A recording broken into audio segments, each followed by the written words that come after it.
Hey, what's up, everybody in the XRP community? I just want to put together a video real quick. I've had a handful of people come to me and ask me if I could entertain the notion of what if BG123 is right and we end up at 589 at the end of the year or some really high number, right? So I'm just going to roll through this real quick, or as quick as I can, and see if we could just find a legitimate path to how it could be plausible. So we know the IMF is really hugely signaling that they're going to pick up a digital asset. I know that I certainly believe they're going to pick up XRP and use it as a digital asset for what they want. So the Federal Reserve is also the ones that put the Federal Payment Task Force together. I don't see them sitting on the sideline after doing all that work and not picking up some XRP. Now, we all know about the theories of the Shane Ellis's, Susie Esoteric Trading, Michael Y. Pinky, about the order books from all the exchanges getting bought up or bought out. So let's just for a second assume that that's what takes place. Let's assume that we wake up, we know that XRP is currently on about 200 exchanges, somewhere in that area.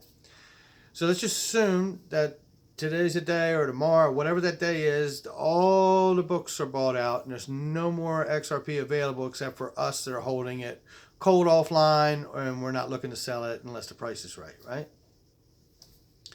So there's no more XRP available.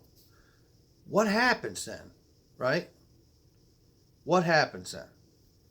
First of all, we have to deal with the fact that we know that the CFTC domestically in the U.S., and every country, by the way, has their own CFTC and SEC and all of that stuff. That's why Ryan Zagone has gone around and helped design and build and architect the global framework that's needed so we can have the global consistency and compliance around the globe for this new asset that's being brought in. Now, all the coins are bought up. All the exchanges have no more free-floating XRP around in this scenario. Now, we also know, because the CFTC is the oversight, we know that XRP has futures, which I found out recently since 2016, have been being sold all over the world, and still are being sold all over the world, out of London to almost every other country except the United States of America. Now, that does leave a little bit of a question in my mind, like, because we are a pretty large influential market, even though we don't control everybody else's economy. We know that. We don't tell them what they can do and what they can't. Like I said, everybody's country has their own CFTC and SEC, and there's a global framework on how to move forward, like when they sell gold, silver, oil, and all those other commodities. So now, XRP futures are being sold everywhere but the U.S. Now, this SEC, is it a security, is it not a security, to me, is straight theater. The CFTC has already been deemed by a federal judge that they're running the show, okay? So that's straight theater to me, and it's just a way to manipulate the market, which we've been watching huge, powerful players manipulate a bear market and manufacture a bear market for over a year. And here we are in this scenario, complete lockout, no coins left except for the people that are holding. They come out, possibly they have to classify the differences between the coins, between Bitcoin, Ethereum, and all the other coins, and whether they're security tokens, and whether XRP could possibly be deemed in a class of its own, which it should and probably will be, like a utility asset or something. Why do I say a utility asset? Well, because I keep hearing Brad Garlinghouse and Corey Johnson use the analogy of Chevron and oil to explain how they see Ripple and XRP, right? So again, commodities, right? We're here. This is where we're at. So I think to myself, okay, well, why hold back the U.S. futures trading, right? Or options contracts and things of that nature? Because if you understand that futures contracts, options, and all those things are different products that you can sell on top of the underlying asset, which creates the larger market, right? Now, consequently, futures are also a great way to have a leash on the underlying asset. Again, I made a reference in earlier videos about oil and how they use those futures contracts to do restrictions on the size and the limit of the contracts to be able to rein in the price that was running out of control. So, but the U.S. is holding back on doing that. And that's because of a classification, not because of the SEC, which they may say publicly, but that ain't what they're waiting for. We're waiting for them to deem and classify this, and I think it gets classified either just before they buy all the order books out or the moment right after. And it's probably the moment right after. And then they reclassify it because there's no more available except for people holding it. And if that were to happen, I have to begin to ask the question, will XRP remain a retail product? I understand that retail buying would be great for liquidity and to fuel that underlying asset, which is XRP. But I can't help but wonder if you're delaying introducing the futures to the U.S. market, is the classification of XRP going to be deemed such a way that you would need to be a commodity trader or hold a commodity trader's license to continue to buy and trade XRP? And if that were to happen and take place, these are all amazingly enormous hypotheticals. But if that were to take place, would all the current XRP holders be offered a buyout on a time limit? Like you got 30 days or whatever to sell your XRP back because they want it back. Or if you hold, you may be held to a set time that you have to hold because they're introducing the futures contracts and options contracts possibly on top of the underlying asset. And in order to create stability, they may put a lockout on when you hold after a certain time span to get the price to actually become stable, right?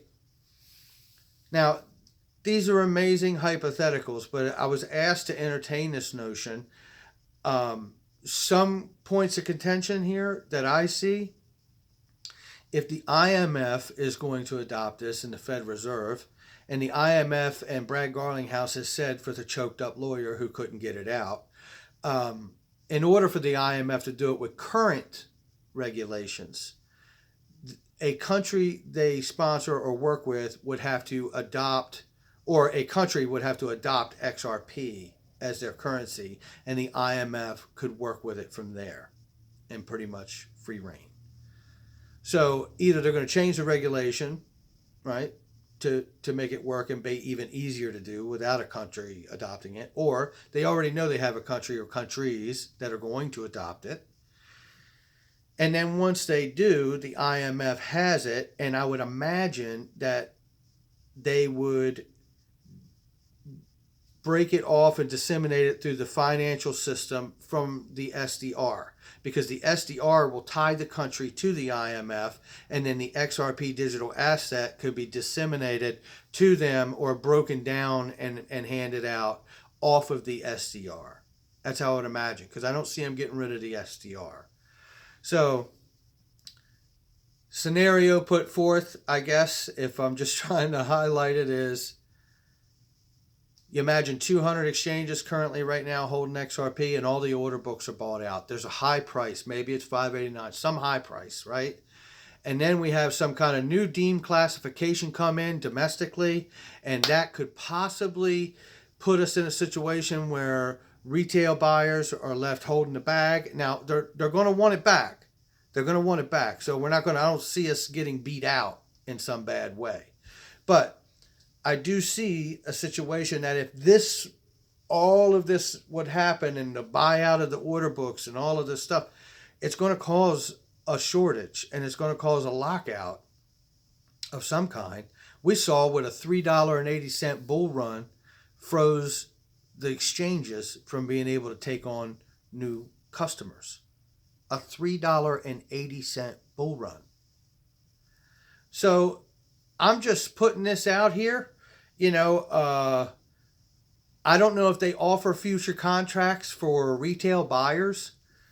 I know they don't own oil. You and I can't buy futures contracts and call options for oil unless we're a commodity trader or hold a commodity trader's license.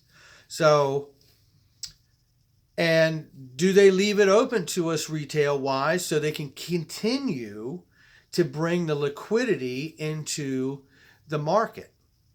However, I do feel like at a certain ratio, they will no longer need the retail liquidity for the market because they do have enormous relationships and partnerships. And you know them all. I'm not going to sit here and list them. They're massive. And they do have the kind of relationships that they could absolutely mute the retail market, period. So when people say in one hand that for a IMF or somebody, Fed Reserve or both, to come in and spend a handful of trillions of dollars buying up the market, I don't see them, too concerned about the size of the retail market. If they're going to spend trillions of dollars buying up the order books, I don't see why they wouldn't say, well, the few billion or the billion or whatever it is in retail volume means nothing, really. I mean, we're talking about banks with trillions of dollars in assets management. They need the coin back to handle the massive transactions that it was designed for. I can't help but look at it and try to figure out, how do we protect ourselves? How do we stay safe through all of this and make the right decisions? And one thing, I don't sell it or it's no link on my page, but I have a Ledger Nano S and I keep my stuff cold storage and it's in a safe and it's in a safe place, fireproof a whole bit. But I'll tell you this, I'm not a financial advisor. I'm not giving financial advice. This is absolutely entertainment. I love investing and I love speculation. Leave your comments below. Don't beat me up too bad. This is a touchy topic, but it's a fun one. And it was fun for a second. And personally, if you don't know, I've always been we're going to be $5 to $15 at the end of the year, and in 3 to 5 years, $300 to $500. That's my personal thing. I've always said to people online. I'm not going to change where that is. I've been asked to take a look at what's a plausible path to see this and what are some concerns that I would see along the way if something like this took place. These are my thoughts. I want to hear yours. Let's remember when we leave comments, let's leave room for other people. There's a lot of opinions and a lot of ideas out here. And let's look, I have met some amazingly brilliant people. So this has been a lot of fun. I can't wait to keep it going. I can't wait to hear what you guys say. Take care and I'll talk to you soon. All right, bye.